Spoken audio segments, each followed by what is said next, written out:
नमस्कार दोस्तों, Kumar Mukesh English study point पे आप लोगों का स्वागत है। आज मैं आप लोगों के लिए इंग्लिश का एक नया चैप्टर लेके आया हूँ, टेंस। इस वीडियो के अंदर हम टेंस के जो बेसिक एस्पेक्ट्स हैं उनके बारे में चर्चा करेंगे।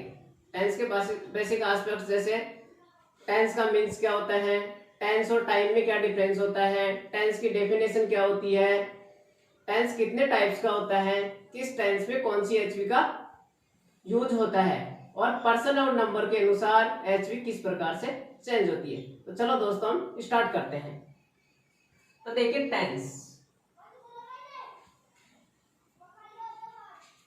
और यह है टाइम। अब ज्यादातर लोगों की धारणा होती है कि टेंस का मीन्स होता है टाइम, जबकि ऐसा मानना क्या है, गलत है। क्योंकि टेंस क्या है, कंप्लीट प्रोसेस, जबकि टेंस क्या है, सिर्फ अल्टरनेट है जो अकॉर्डिंग टू टाइम होता है।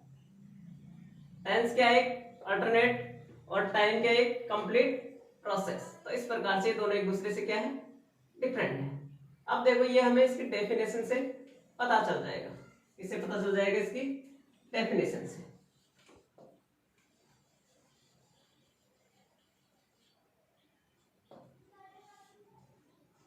अब देखिए जो टेंस होता है उसकी डेफिनेशन क्या होती है,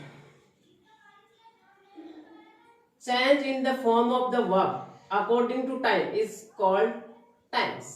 यानी जो वर्ब की फॉर्म होती है उसमें टाइम के अकॉर्डिंग जो चेंज होता है उसी को क्या बोला जाता है, टेंस बोला जाता है। जबकि टाइम क्या होती है, अपने आप में एक कंप्लीट प्रोसेस होती है। तो यहां से हमें स्पष्ट पता चल रहा है कि टेंस और टाइम एक दूसरे से क्या है, डिफरेंट है। ये क्या है, कंप्लीट प्रोसेस है, जबकि ये सिर्फ क्या है, अल्टरनेट है।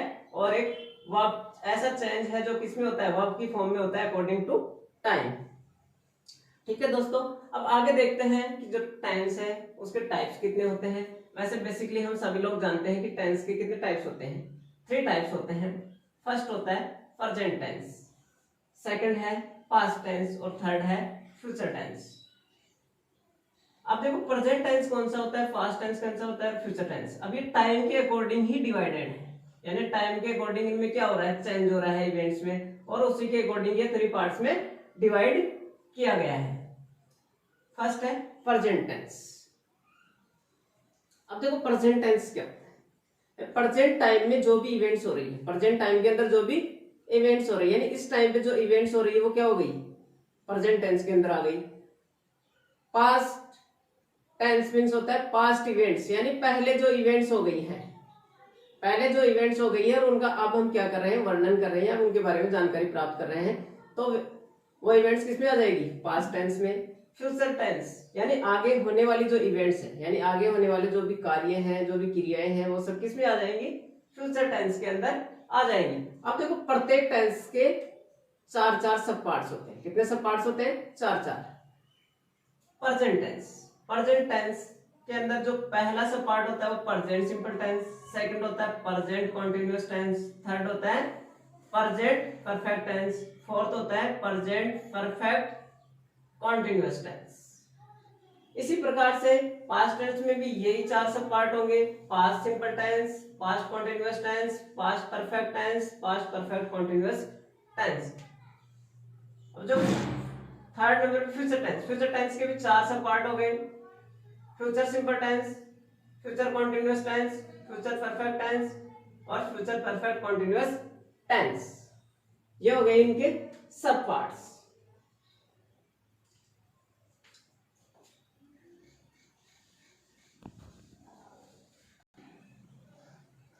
अब आगे देखिए, अब सब्जेक्ट और वर्ब के बारे में जानिए, क्योंकि ज्यादातर लोग यहीं पे कंफ्यूज होते हैं सब्जेक्ट और वर्ब में।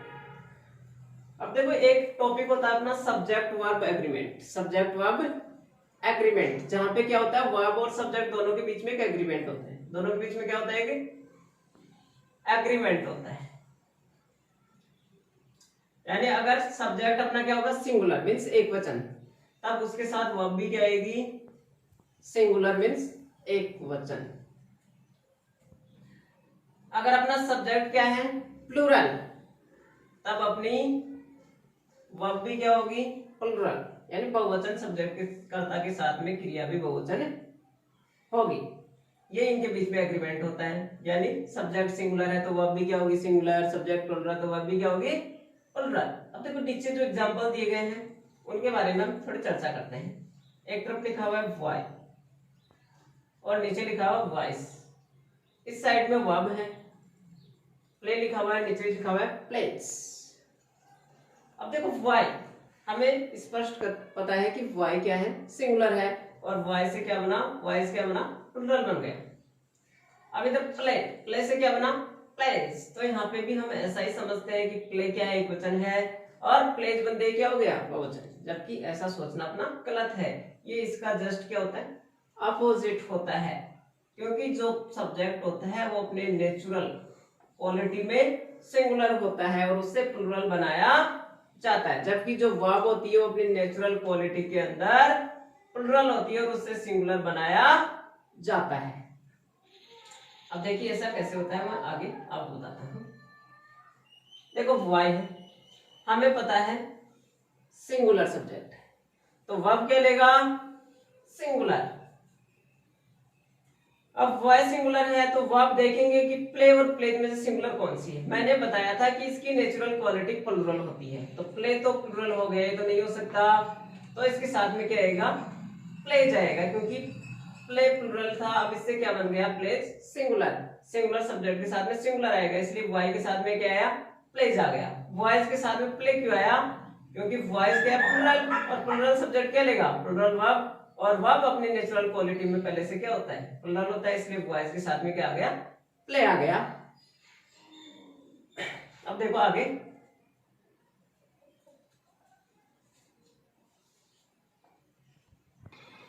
अब देखिए यहाँ पे सब्जेक्ट वर्ब एग्रीमेंट से रिलेटेड दो एग्जांपल ले रहे हैं।